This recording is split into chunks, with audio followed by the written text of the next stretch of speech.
इस दुनिया में, इस संसार में हमारे जीवन जीने का आखिरकार उद्देश्य क्या है?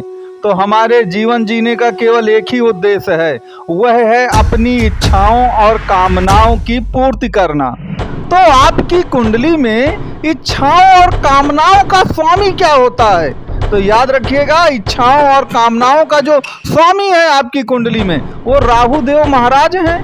क्योंकि राहु देव महाराज का जन्म स्वयं अपनी एक इच्छा की पूर्ति के लिए हुआ था, और वही इच्छा की पूर्ति यही थी कि समुद्र मंथन से जो अमृत की धारा निकले वह उनको प्राप्त होना चाहिए।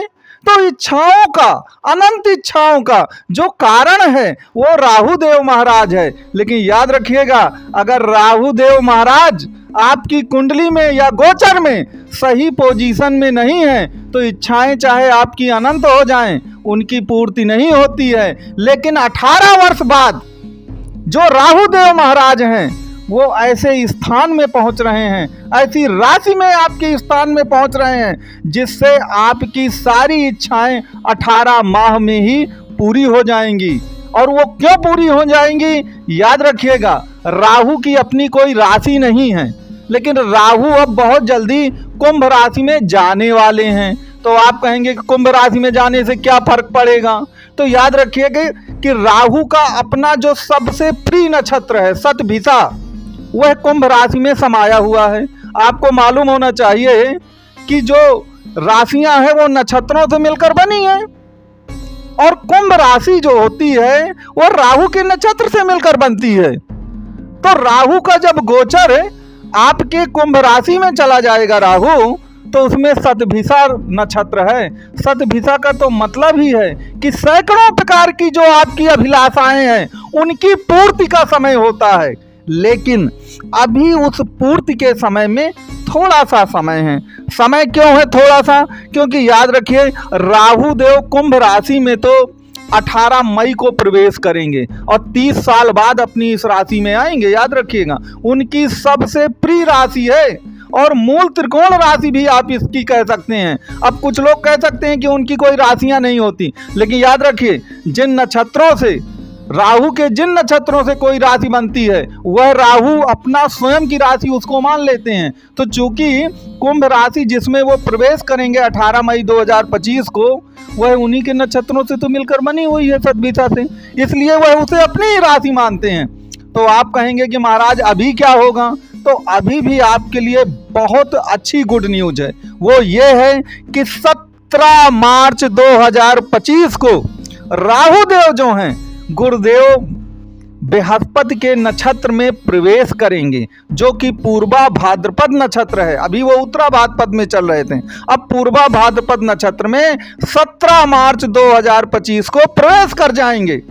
तो आप तो जानते हैं कि गुरुदेव सबसे शुभ ग्रह कहे गए हैं, और जो पूर्वा भाद्रपद नक्षत्र है वह भी इच्छाओं की पूर्ति का ही नक्षत्र है। तो आपकी इच्छाओं की जो पूर्ति है वह तो आप एक बात मान करके चलिए कि 17 मार्च 2025 से होना शुरू हो जाएगी। लेकिन इसका जो क्लाइमैक्स होगा आपकी इच्छाओं की पूर्ति का, वह 18 मई 2025 को जब राहु देव जो हैं कुंभ राशि में प्रवेश कर जाएंगे।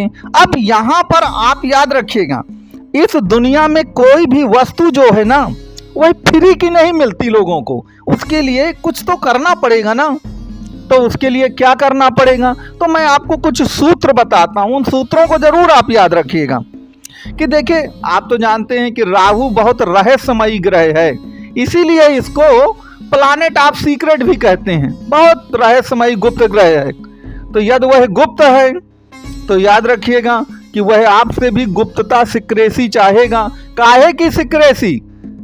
आपकी जो इच्छाएं हैं, जो कामनाएं हैं, जो एम्बिशन है, आपने उनको पूरा करने के लिए जो भी रणनीति बना रखी है, आप उसको गाना मत गाइए, उसमें सिक्रेसी बरतिए, उसको गुप्त रखिए।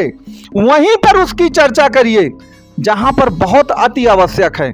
ऐसा ना हो कि आपने कुछ चीज सोची, कोई प्लानिंग, रणनीति बनाई अपने किसी कार्य के पूर्ति के लिए, आपने अभी उसे शुरुआत नहीं किया, लेकिन आप सबको बताना शुरू कर दिए कि मैं ऐसा कर दूंगा, फिर वैसा हो जाएगा, फिर मैं इस तरह हो जाऊंगा।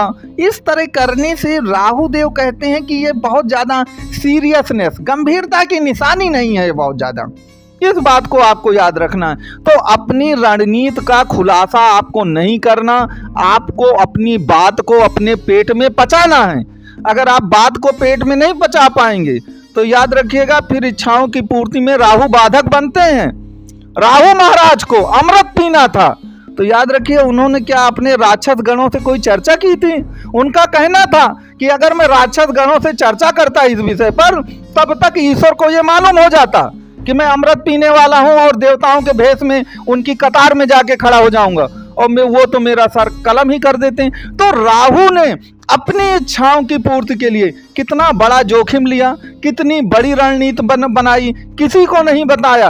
तो याद रखिएगा रिस्क लेने की क्षमता और हर बात को पेट में पचा जाने की अगर क्षमता किसी ग्रह में है तो वह केवल राहु देव में है। और याद रखिए अगर आपको राहु देव का पूरा लाभ पाना है इसी 17 मार्च से और आगे जाके 18 मई से, तो आपको ये सूत्र याद रखना पड़ेगा। इसके सिवा एक बात याद रखिएगा कि हर किसी की कुंडली में राहु देव अलग अलग स्थानों में बैठे होंगे। मैं कुछ आपको उदाहरण देता हूं। जैसे मान लीजिए राहु आपके प्रथम भाव में ही बैठे हैं, तो प्रथम भाव आपका स्वयं का शरीर है, आपका व्यक्तित्व है।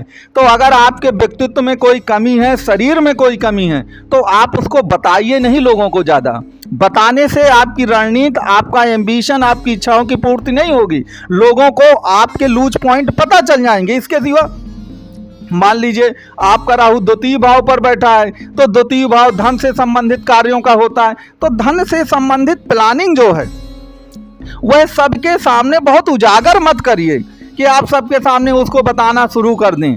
इसी तरह 12 भाव में क्या क्या हमको सिक्रेसी रखना है, क्या क्या हमको गुप्त रखना है, यह राहु देव द्वारा बताया जाता है। आपका राहु कहाँ पर बैठा है ये आप कमेंट बॉक्स में लिख करके मुझको जरूर बताइएगा। तो देखिए अब अगर 12 भावों की हम चर्चा करेंगे ना तो वीडियो की लेंथ जो है वो बहुत ज़्यादा बढ़ जाती है। तो मैंने आपको एक हिंट दे दिया है कि वास्तव में अगर राहु महाराज प्रथम भाव पर बैठे हैं, द्वितीय भाव पर बैठे हैं, तो हमको क्या नहीं करना है। आप कमेंट बॉक्स में बताइएगा कि आपके किस भाव पर बैठे हैं, तो मैं आपको बताऊंगा कि आपको क्या नहीं करना है।